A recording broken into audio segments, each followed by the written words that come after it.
ఇక mother centric అన్నారు. అవును సార్. ఎవరు శ్రేయ గారు కనపడుతున్నారు దీంట్లో, జగపతి గారు కనపడుతున్నారు. అవును సార్, శ్రేయ గారు మదర్ సార్. శ్రేయ గారు మదర్. ఓకే. వాళ్ళిద్దరి కాంబినేషన్ లో, అంటే శ్రేయ గారు మదర్ అంటే మీకు కాంబినేషన్ లో సీన్లు ఉన్నాయి మొత్తం. నాకు శ్రేయ గారు it's for the film to watch sir. Super అండి. అయితే నాకు ఈ సెకండ్ పోస్ట్ లో ఇక్కడ పీపుల్స్ మీడియా పోస్ట్ లో ఏదో చూసాను, Rayalaseema to end of the world అని ఏదో నడిచింది. ఏంటి దానికి జాంబిరెడ్డికి దీనికి ఏమైనా కనెక్షన్ ఉందా? అది వేరే సినిమా పోస్టర్ సార్, అసలు దానికి దీనికి ఏం సంబంధం లేదు. అది నెక్స్ట్ సినిమా అనౌన్స్మెంట్ పోస్టర్. అది జాంబిరెడ్డికి సంబంధించి ఒకటి సీక్వెల్ ఉంది అని చెప్పేసి మాట్లాడారు. ఇప్పుడేమో జై హనుమాన్ సీక్వెల్ ఒకటి మాట్లాడారు. ఏంటి ఆ రెండు ప్రాజెక్టుల గురించి ఏమన్నా అప్డేట్లు ఉన్నాయా? ప్రశాంత్ వర్మ గారు టచ్ లో ఉన్నారా మీకు? రోజు మాట్లాడుకుంటాం సార్, నేను ప్రశాంత్ రోజు మాట్లాడుకుంటాం.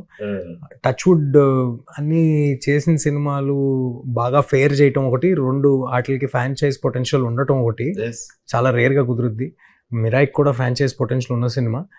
దేవుడి దేవల్ల, ఆడియన్స్ దేవల్ల సినిమా బాగా ఆడేస్తే నా నెక్స్ట్ ఒక 3 కథలు గ్యారంటీ.